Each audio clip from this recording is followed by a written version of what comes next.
The year is 1993.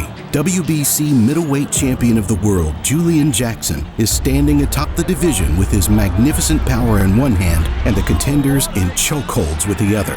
But after 6 title defenses, a man with the title of Mini Mike Tyson wants his shot at the top after securing and promptly vacating the newly created WBO title.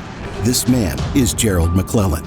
While both are celebrated for their formidable strength and one-punch knockout power, there's only room for one champion on the night. Welcome back to Boxing After Dark. Tonight, we will dissect a staple fight of the middleweight division during the 90s. When power meets power and will meets will, let's get into it. Julian Jackson is a name that all who know remember fondly. A man who put his neck on the line to prove his greatness and resilience whenever given the chance. A man who would fight through thunder and lightning with a smile on his face to put on the show of a lifetime for the fans at home.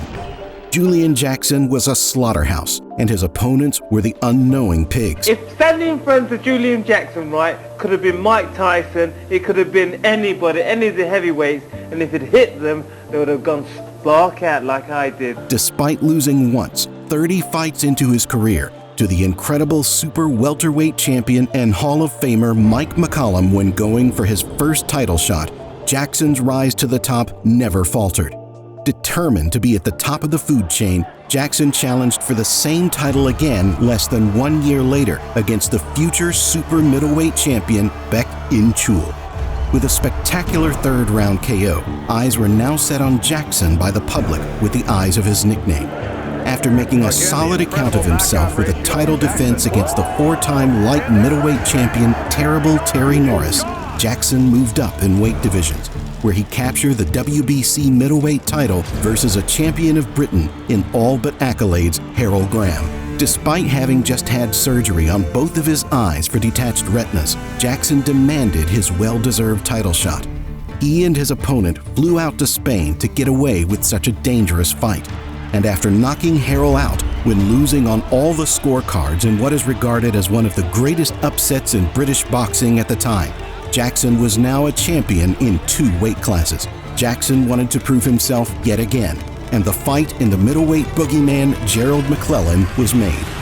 McClellan, although a man feared by all, was as beautiful to watch as Muhammad Ali, Sugar Ray Robinson, and Pernell Whitaker's highlight reels.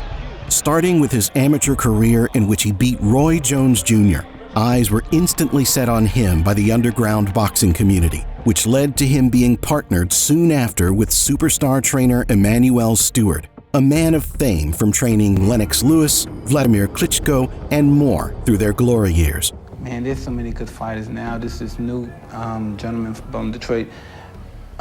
Gerald McClellan, I believe his name, McLean. I've seen some tapes of him. It's from highlights, and he seems like a dynamo. Things started heating up for McClellan further when he turned professional and achieved an explosive first-round victory over John Mugabe, a 2-time super welterweight champion, and his terrifyingly consistent wins within the first 3 rounds, with only 5 of his first 29 fights going longer. It seemed the man that was McClellan thrived in a hectic, fast-paced environment, humbling whoever he came across before they had time to recognize that they were in a boxing match. It was a dangerous #1 hit man in America. McClellan was half machine and half spectacle, a destroyer of worlds, but something to behold, as if the 8th wonder of the world. And despite having 2 losses on his record by points decisions, much like his adversary in Julian Jackson, failure seemed to be little more than a motivator rather than a devastator. You've never been past 8 rounds? No, I will never go past 8 rounds again. My fights don't go that long. I mean, the way I train and the way I punch, and the heart I got, and the mind I have, my fights probably will never go past 2 or 3 rounds. Fight night arrives, and despite being on the undercard beneath Julio Cesar Chavez and Lennox Lewis, both independently taking spots above them in separate fights, the small but vibrant crowd welcomed both warriors into the ring. The 2 champions touch gloves, the bell rings, and the war begins. Bill's Lane, we are underway. Round 1 scheduled for 12 for the WBC Middleweight Championship. Quite eager, getting in line. Starts in a hurry, as you can see. There's nice, good There it is, a big right hand. Certainly not the case in the past. McClellan can bang, as we said. The fight. Overrated. He himself, for just a minute there, was stumbling. Pull off an upset. Came out very calm, but here a full counter as we will. Final seconds, round one. Terrific round for the challenger, McClellan.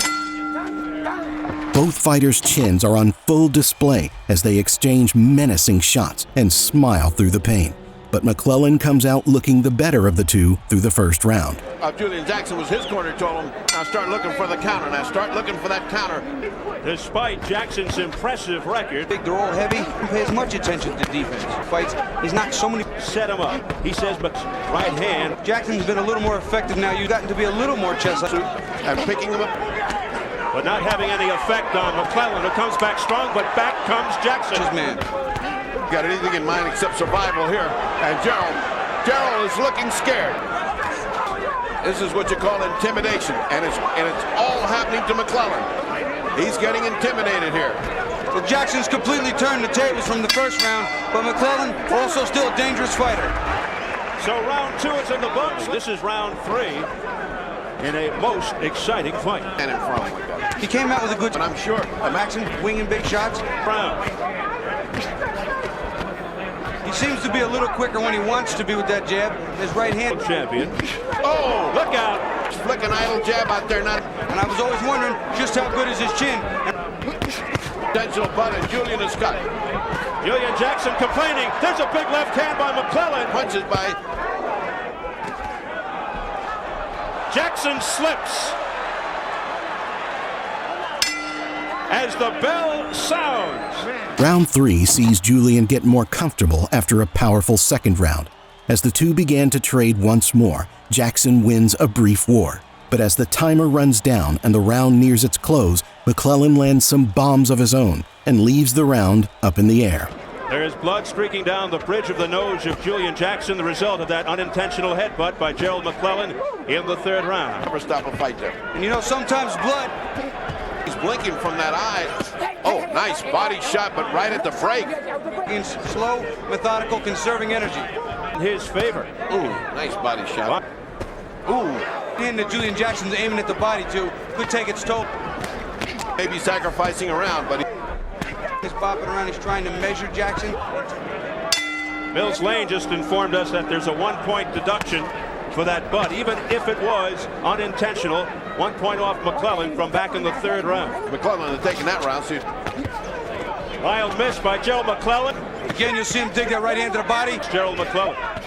Down south. Another one. Another one. And McClellan needs a breather. Mills Lane says, as much time as you want.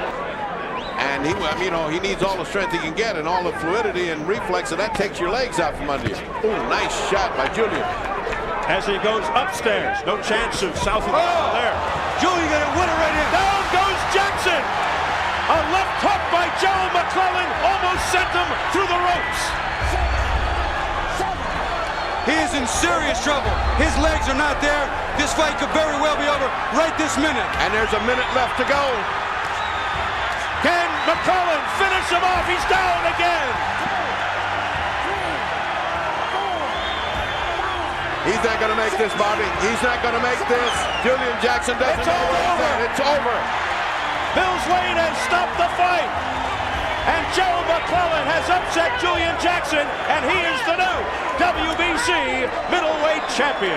After such a beautiful performance from the two men and a magnificent knockout from Gerald, there was no doubt that this wouldn't be the last time they ended up in the ring together. And just like that, one day short of the first anniversary of such a memorable night, the two men met again.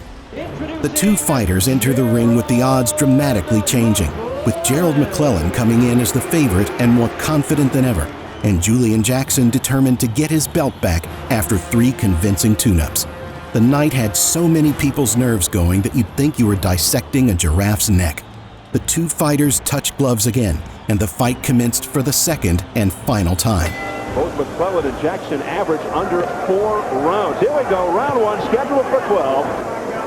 McClellan's come out with a real good jab. A big right hand. Right off the bat, Jackson's in dire trouble. McClellan looking to finish him off. Seconds in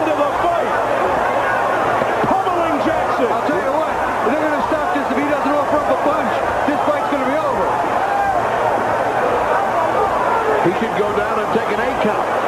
I'll tell you, it gets better than getting hit like that. Relentless attack by McClellan, and finally Jackson going down. Sort of. 4, 5, 6, 7. The over-under 6 foot. I'll tell you what McClellan doesn't want to do is get a little overconfident sloppy, because Jackson can punch. And down goes Jackson for the second time. And this time he looks like he's crumpled for good.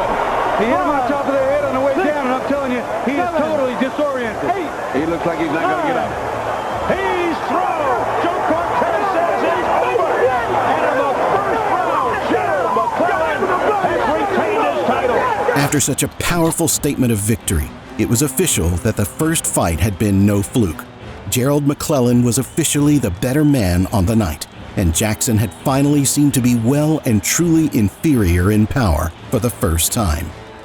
Gerald showed excitement at such a convincing victory, yet still he was composed in his post-fight interview, articulating himself well with explanations about his thought process throughout the fight and how his game plan played out. Well, I work hard, I train hard.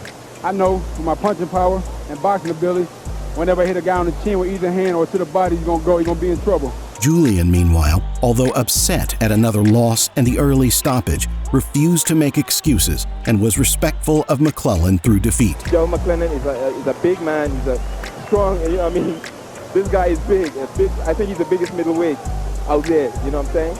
And, I'm not ashamed. Julian Jackson would fight 9 more times after this defiant loss to McClellan, 3 of which were losses, and most of his victories coming by way of knockout. And despite a quiet ending to his career, with back-to-back losses signifying a forced retirement, Julian has stayed a legend in the boxing community since long before he called it quits, and always will. Being a champion in 2 weight classes with a knockout ratio that matches up with Deontay Wilder and George Foreman, the Hawk will always be a special champion in the eyes of many, never to be repeated. Gerald McClellan would fight 1 more time in his career against the multiple weight champion Nigel Benn in a fight that has been highly publicized over the years for its heartbreaking ending of a career so magnificent. But as this channel was created as a celebration of boxing and, to an even greater extent, its personalities, we here at Boxing After Dark will not be dwelling on that, but instead on the beauty his career has exhumed and the incredible moments he has created. For such a fighter, entertainer, and human being as Gerald McClellan, we feel it's right to urge that for anyone with change to spare, any donation to Gerald's GoFundMe would be greatly appreciated, and a link will be available on my pinned top comment. Thank you for watching.